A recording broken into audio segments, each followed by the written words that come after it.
far when I'm by myself. I don't wanna hang around y'all. Pray for good. 3, 2, 1. What's up, everybody? Welcome to another edition of Combat Sports Weekly, and we have a special guest for today. We got Mohammad Ali Fakhreddine. I hope I did not murder your name, bro. I mean, I'm so bad with names, but he is the Just the current. last name, a little bit the last name. So how do you pronounce it? Like Yeah, Fakhreddine? yeah. Please tell us so we're all. Yeah. How do you say it properly? In Arabic, it's Fakhreddine. Fakhreddine. So there's a hard Fakhreddine. vowel. Yeah. Okay. Fakhreddine. We gotta practice Oh, there that you go. one. Exactly. Going to Thank you, practice champ, that for one. educating us. Yeah. So he is a middleweight fighter from Brave, and he is vying for the light heavyweight title on their next event. So we have the chance to get to know him a lot better, bro. Right off the bat, for a country, so you come from Lebanon. Experience it in my knowledge, Lebanon Yes. has been one of the countries that tops in football and basketball, Yeah. volleyball. So for a guy like you to venture into mixed martial arts, how did everything start for you? How did you get into this? How did you get into combat sports? It started out back in 2011, back in the States. I used to live in California, San Diego, California. And used to take my little brothers to the gym, and then I got invited to a boxing class. And then I started doing boxing at first. And I started from there, 2011. And then boxing was the first one. So it was that explains the striking base. How did you end up? Did you start off with jiu-jitsu right away? Did you go try wrestling first? Or did Like you when have it any comes to fights your in boxing back then? yeah, did you venture into any amateur boxing prior to your jump in MMA? Yeah.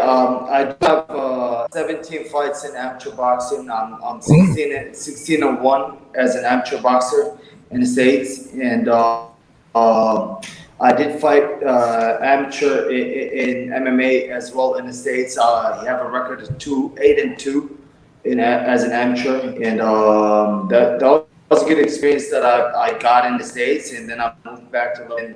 I got a chance to fight here in a show that they were the local show, and we went from there. I started fighting professionally in 2012. How did you become passionate about it, Muhammad? I mean, for a very sporting country, like, how did you Go become ahead. passionate about combat sports? Man, I used to fight on the streets a lot, and like when I got in boxing class eight, it was like a dream come true where I can punch people in the face and not get in trouble for it. So I just jumped on the opportunity when I had the chance to, and 2012 I fell in love with the sport. I started doing it professionally, and I started making a little bit of money, and I was still having a daily job. But 2013, I decided to quit that job and just focus on my career, so I can do better, a little bit better than I was doing already. Well, how was the journey, training, everything from like moving from boxing to another art and then doing MMA eventually? How hard was the transition? Well, it was a little bit hard at first because I had no idea what wrestling is and what jiu-jitsu is. And my first actual MMA fight was I was only doing boxing at the time, and then one of my friends asked me if I wanted to do an MMA fight, and I jumped on the opportunity, and I won that fight. And but I got taken down way too much in that fight. Every time I would throw a punch, the guy would take me down, and then I got back up, and I won that fight. And then from there, I knew what I had to work on. It was a little bit hard at first, but I'm glad that I was able to make it. At what point in your life or what point in your career did you choose quitting your day job and then venturing full time into martial arts? Yeah, because Yeah. that's What a was huge risk. the Because point? that's a Yeah. huge step. I mean, especially for people who are very unsure of their decision making. I mean, it's a huge leap. It's a Mhm. huge gamble. How were you able to process that decision making? Because more or less, a lot of people um, are brought into that fork in their lives wherein okay, do I stay as an amateur or do I just go all out into becoming a pro fighter? At what point did you realize that I could be really good at this? I could actually become a world champion. So how was the decision making process for that? Making a living out of it. Well, the thing is, when I had my first pro fight, I was supposed to fight as an amateur fight. I went to the event thinking it was an amateur event, and then when I got there, I was at the rules and all that, and just making sure about everything. And then they told me it's not an amateur event; it's a pro fight. I was like, oh, smack! All right, cool.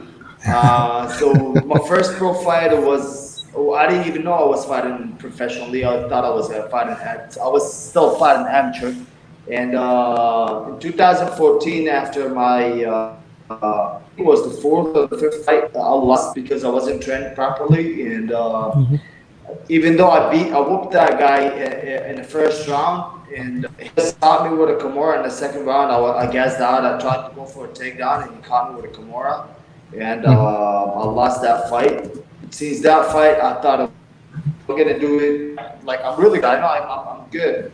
So, but I just have to train a little bit better and just give it my full time. So, 2014, I did that. Okay, if I'm gonna keep going with this, I have to quit my job and just focus on one thing and one thing only. It's just trying to fight, Can't be doing a day job, train for an hour or less a day, and not being able to train with like full of energy and all that. So, 2014.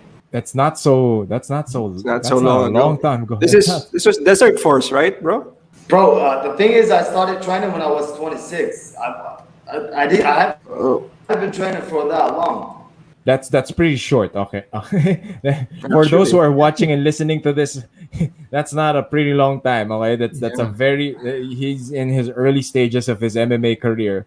So, how were you able to balance everything out? As in, There's no jiu-jitsu or wrestling in Lebanon, so I decided if I want to go this, I have to go to Thailand.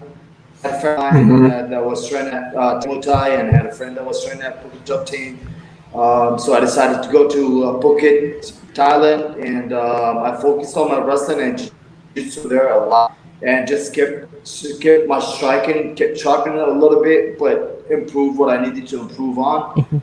And what part of your career did you decide? Because I saw on your Instagram that you were also training with Tiger Muay Thai with George Hickman Yeah. and How was it? the other guys. It was really good. I benefited a lot of George and his brother Frank.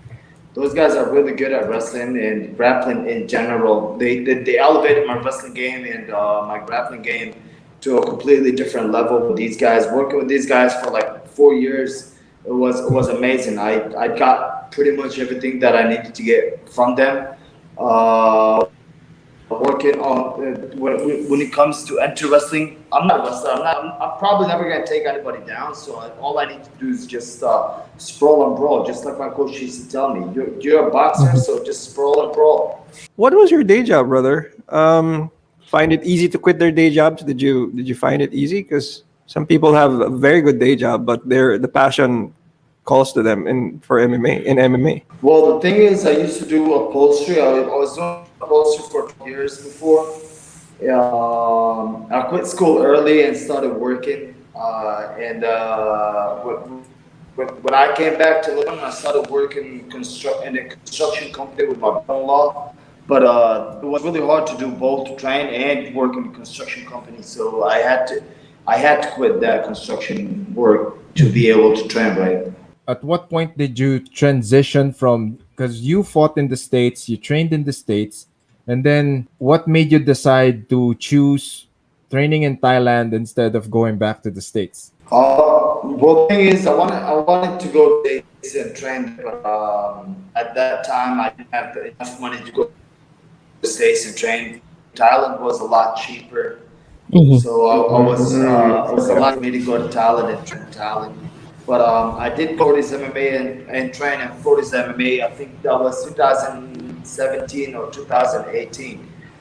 Training coach Saud is it's great. He gets you mentally ready. He gets you physically ready. That guy is a completely different animal when it comes to coaching and taking care of his guys.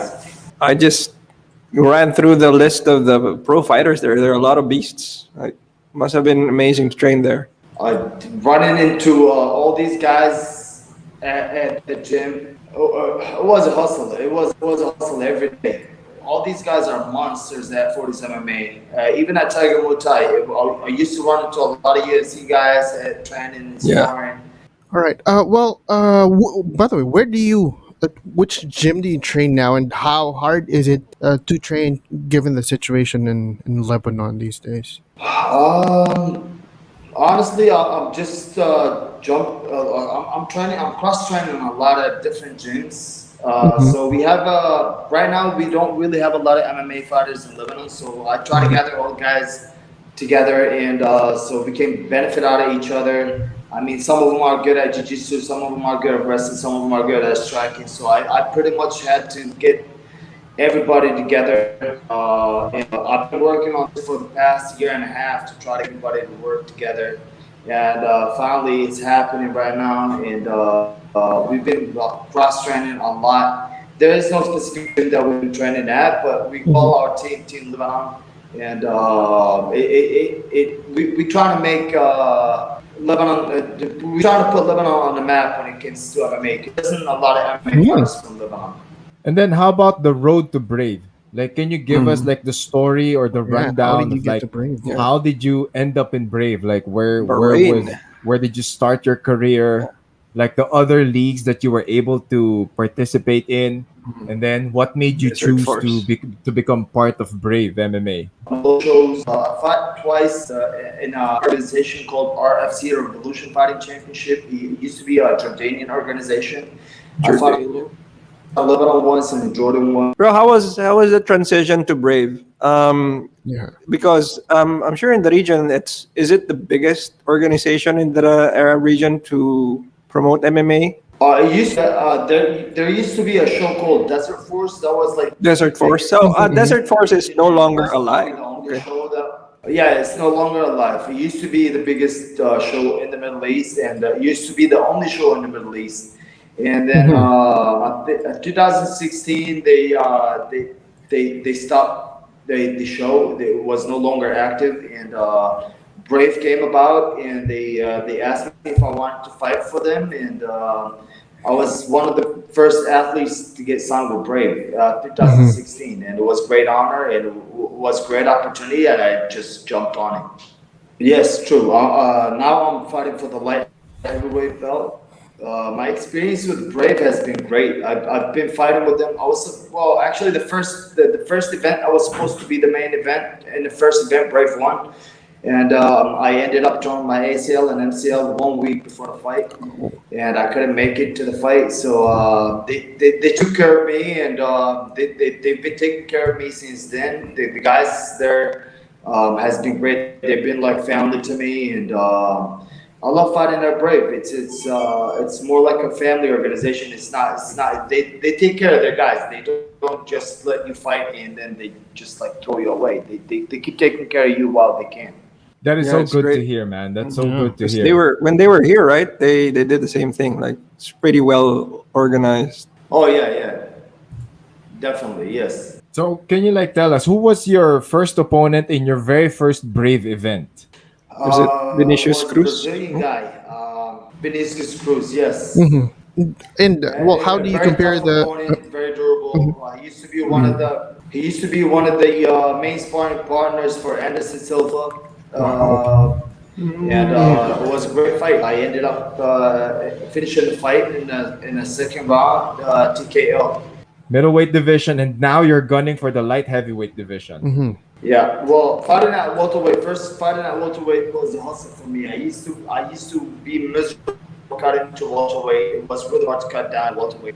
So after a few fights, I decided to go up to middleweight, and at middleweight, I'm undefeated as a middleweight in my career. Like because I started out fighting as professionally at middleweight, and then I went down to welterweight, and then I went back Wow. to middleweight.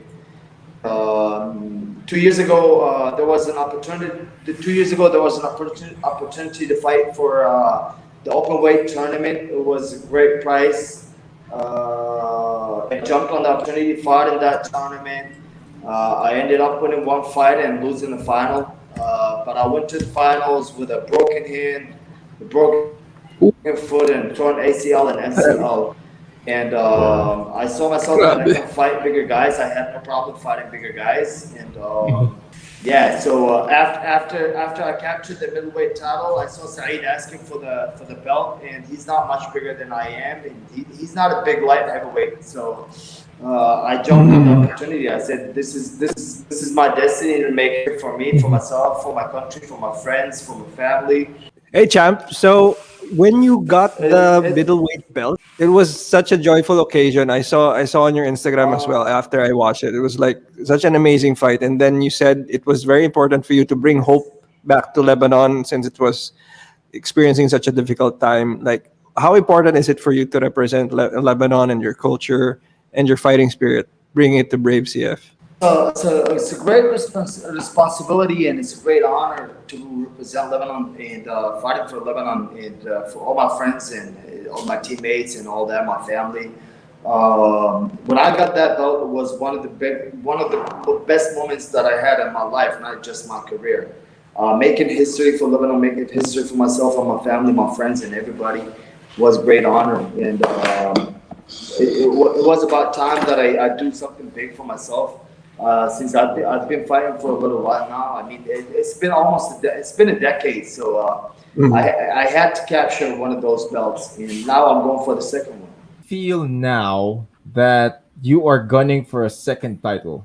How are you going? How's preparation right now? How is camp? So you're back in Lebanon. You're cross training. It's like you're doing multiple things at the same time. You're trying to band people together while training, while preparing for another belt. And then the next question, the follow up to that would be, if you win the second belt, if you are holding two belts right now, you have to worry about two divisions. Yeah. So how is that making you feel right now? Preparation has been really good.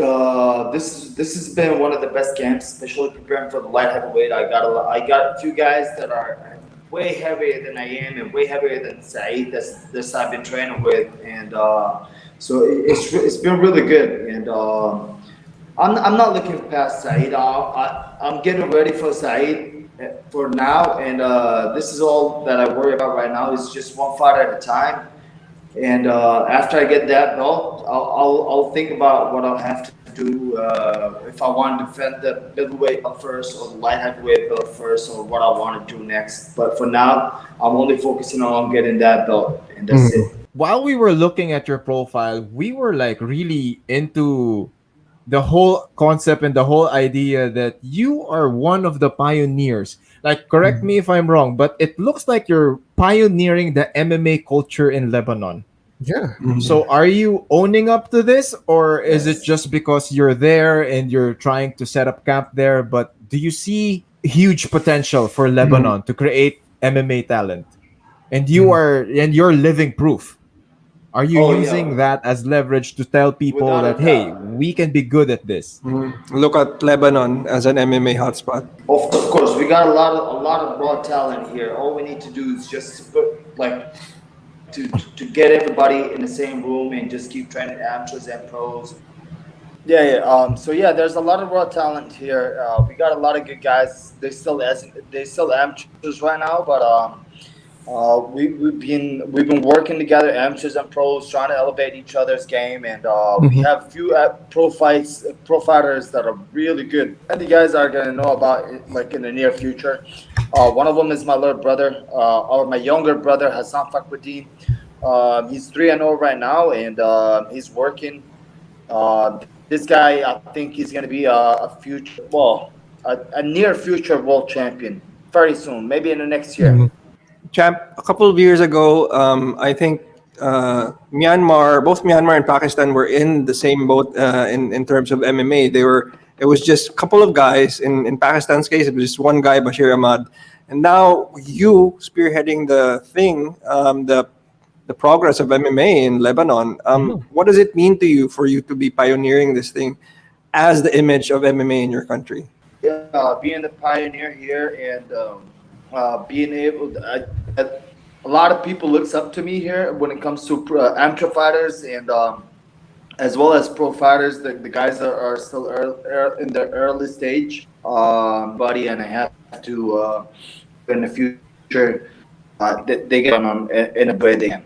Now, since you're part of Brave, now JC brought up something that was really interesting. So you won Brave at middleweight, you're gunning for light heavyweight, but in reality, like if we are going to depict For your whole your career. your whole Go back to career, Desert Force. you win this one, you're gonna be the like the only guy we know so far in all of mixed martial arts. What do you call this? All of mixed martial arts organizations that has won 3 divisions. So you've previously won welterweight in a different organization, and then you won middleweight, and now you're gunning for light heavyweight. 3 different weight classes. So is man. that entering your mind right now? Were you I aware believe of that's this? history. Yeah. You're going to be the first guy in history to ever do that. Yeah. In Because any for us, it's blowing our organization, mind. bro. Yeah. Okay, so it's like blowing our minds right now, bro. Yeah. It's a great honor. It's a great responsibility as well. And what a lot of people don't notice that I am the only guy in Brave that has fought at three different weight classes, and I have wins in 3 different weight classes, and this is going to be the 4th. And as well as winning belts. I am probably the only guy that has won the belt in the Middle East that I don't know anyone that has won belts in 3 different weight classes and have wins in 4 different weight classes. So this is a great honor, and once I accomplish that, it will be pretty much that I have accomplished everything I wanted to do in my career. So. But I still want to defend those belts, just like I defended the other belts in other organizations. I still want to defend those belts and put my name, because winning it is one thing, and defending the belt is a different thing. You're not real champion until you defend your belt. That is true. I mean, that's a huge statement. It clearly defines the legacy that you want to leave behind. Because there are a lot of people that upon reaching the belt, they think it's the end all be all of everything. They forgot that once you reach on top, you have to be able to defend it. You have to be able to prove to people that it wasn't a fluke. So like our friend for you in to the UFC. so for you to have Exactly. this kind of mindset, and for you to have this attitude towards your training and towards doing other things, I mean, it's a true testament to the work ethic that you have. So like, how do you approach training as in general? Like, how do you approach training off season and during now that What's you're your in fight mindset? camp? Yeah. Where do you get that discipline? Yeah. I'm always thinking about my kids. My kids, man, my kids are my biggest motivations. My kids are my everything to me. So to be able to provide food and put food on the table, I gotta keep fighting. I have to stay on top. I lost my way a little bit when I was at welterweight, because I hated training and cutting weight. It was way too much, and I just lost my way a little bit. But then I found myself back when I started fighting at middleweight again, and since then my kids has been my biggest motivation. They every day in the morning I wake up, I look at them, I kiss them, I go to training, I come back and I have fun with them, and it's just like it's a refreshing or restart button. I got 2. I got a boy, he is 6, and I got a little girl, she's 3.5. Oh, what was it? They're still Follow pretty up young. question: do they go to the gym with you? Yeah. Yeah, are you starting to train Are you them? allowed starting to them bring young. them to the gym? Yes, I do take them to the gym. The little boy already, he's a heavy-handed fighter. Even when he punches me, I feel it. I'm like, shit, bro, you gotta take it easy on the old man. You know, you can't be punching me like that. Good without genes. gloves. Yeah.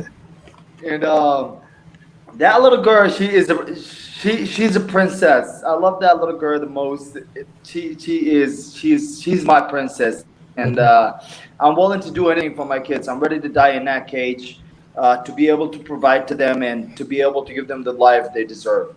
And a Amazing. little bit of a follow up question for that: if ever, say, your little boy or your little girl says one day, "Hey, Mhm. Dad, I want to be a Follow. fighter Yeah. like you," would you allow them? Yeah. Follow in your footsteps. Without a doubt. Without it, not I wouldn't even think about it. As soon as they Mhm. say yes, we want to fight, I'm gonna be on their back, and I'm gonna take them places. I'm gonna be training them. I'll be Nice. taking them to camps. I'll be the first supporters, without a doubt. Being, I mean, looking into your career, into the trajectory and the journey, yeah, more or less, me, I'm focusing on the journey.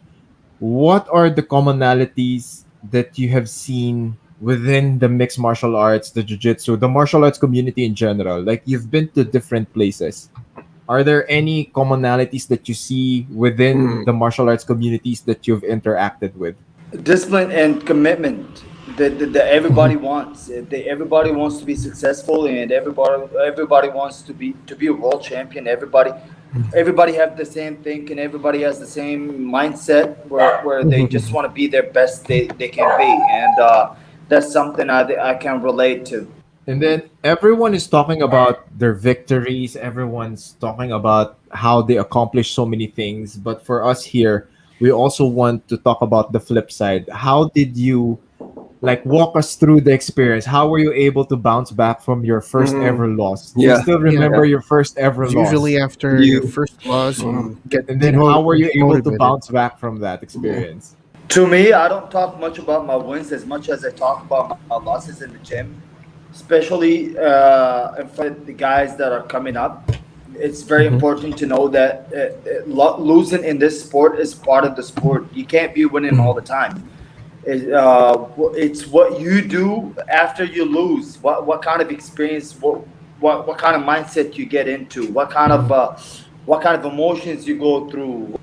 What do you Mhm. have to do to come back and get back on a horse and get on a winning streak and being able to do what you have to do.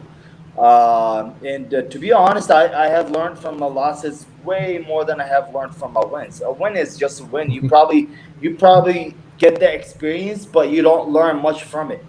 And yeah, my losses has been the most that I've learned from. My first loss was I knew that I had to work on my conditioning. I had to focus more on training. I have to put more time into training and just keep going. And yeah, that was my first loss. My second loss, it was, I'm not gonna make excuses, but being injured is not the smartest thing, and you shouldn't fight when you're injured. You should just take your time, heal up, and come back and fight. I fought for the Mhm. wrong reasons. I fought because I needed the money, and I ended up learning from that mistake. And now every time somebody tells me I just want to fight because I want to make money, I just pretty much bitch slap the shit out of them because this isn't the right mindset that you should be in. Mhm. If you want to fight, you want to fight to win. You don't want to fight just to make money. This is Mhm. how I think about it right now. Like before, I fought because I needed money. Now I fight because I love fighting, and now I'm smarter. Now I know that you shouldn't be fighting for the money. You should be fighting because you want to fight, and you should be fighting healthy. All right. Well, well, that's a very, very great mindset. That's how champs should think. That's how all fighters should think, man. Nobody should be making excuses.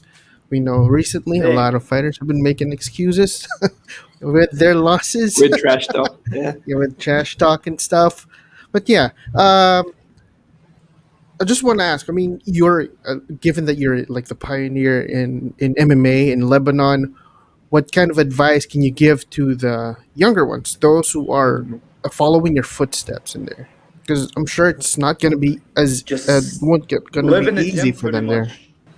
No, it's never easy. You have to Mm-hmm. focus on training. You have to put a lot of time and a lot of work in the gym, and you just have to keep the mindset where just whenever you go to a fight, never think about losing or what people are gonna say or think if I lose. Just go in there, have fun, enjoy. Just you already put all the hard work in the gym. Just go in there, have fun, and give it your 100%. If you win, you win. If you lose, still you lose. Okay, it's part of the sport. You lose, you come back, and you know what you did wrong, and you just improve it, and you come back stronger. Champ, I've seen you knocking people out with leg kicks and your heavy hands. So you're really a power puncher, and you said probably you'll never take people down anyway. But I've seen you KO Silva and with Pereira. It was amazing. What is the game plan going into the fight against Malim? I'm just going in there just like every other fight. I'm going in there to fight. Whatever the fight goes, I'm gonna be ready. I've been working my wrestling. I've been working my striking. I've been working my jiu-jitsu. I've been working my grappling. I've been working my conditioning. It's now time to have fun and see where the fight goes. I don't know what he wants to do. I know what I want to do. I'm gonna stand up and bang if he wants to. If he's up to it. I'm pretty sure he's not up to it. Especially when he feels my power, he's not gonna want that. And Yeah. if he's up to it, then I would love to stand up and bang and see what he has. If he tries to take me down, and then good luck keeping me down. Because if he doesn't, he's gonna gas out, and I'm gonna come back up and just beat the hell out of him. So what goes into this whole? How do you get into the flow of things? Like majority, if not all your fights, you end up breaking down your opponents. You just put on a pace that is just relentless. Yeah. So is it part of the entire game plan all the time, or do you assess like, okay, my opponent's gassing out, okay, my opponent's mentally broken down, it's time to push it's time to push more, it's time to get more aggressive. At what point within each fight do you realize, okay, I have to bring it on, Yeah. I have to step on the pedal? Because everything that you're doing so far is like controlled aggression. The thing is, I am an aggressive fighter. I love to fight. I'm not in there to pick my shots. I'm not in there to try to take you down and just control you and win by points. I'm in there to take your head off. And I come in and fight in high volume, and I throw a lot of shots, and this is the way I train, and a lot of people can't keep up with the same pace that I put on, and they just break. It's not that I plan on taking them to late rounds and plan to make them tired to be able to win. I just fight at a high volume, and I'm pretty aggressive when I'm fighting. And a lot of people can't take that because it's not the way they train. This is so enriching. I mean, we've learned from you, and your story, their experiences, and we wish you success, especially with how you're spearheading MMA there in Lebanon. Final message, any message you have for your fans, anybody you want to thank, please thank them now. I just want to say thank you to everybody, all the supporters, all my fans, all my friends, all my family that's been supporting me since day one. I love you guys all, and make sure to tune in August 1st and watch the fight and watch me making history, becoming the first double champ. We're big fans already. Yeah, we We're are big fans going already, to, Chan. are. Yeah. we're gonna look forward to it. Mohammad Ali Fakhreddine gunning for another belt at the light heavyweight division. Brave 52. 52. Okay, Brave 52. Where can people find you, Mohammed? Where can they find you on social media? They can go to Instagram or Mo Fakhreddine. They can follow me, and I never use my Facebook. Instagram probably is the best way. Follow me, check my Instagram, and stay tuned. August 1st, baby. And with Thank that, you. ladies and gentlemen, please follow Mohammad on Instagram. My podcast is Coach Franco Says. Karl and JC's podcast is Destroy MNL. We are all over the internet. We're all over social media. Please follow us on our pages, and we will see you next week for another edition of Combat Sports Weekly. Bye-bye. Coach Franco Says would like to thank the following sponsors for making this episode possible. My armor of choice. Never go to battle without it. Beware the robot face. I am Knots and Crosses. Place your orders on their Facebook or Instagram pages. just good vibes in the local jiu-jitsu scene. Check out my Ikiro Collective family at ikiro.ph. Simply Better Dentistry. Visit the Santos Dental Group and Oral Surgery Center. Book an appointment on their social media pages. Boost your immune system with Nano Silver Immune Support Supplement. Order your bottles on their social media pages. For local martial arts news here in the Philippines, visit Local MMA on Facebook and listen to one of my favorite podcasts, Destroy MNL.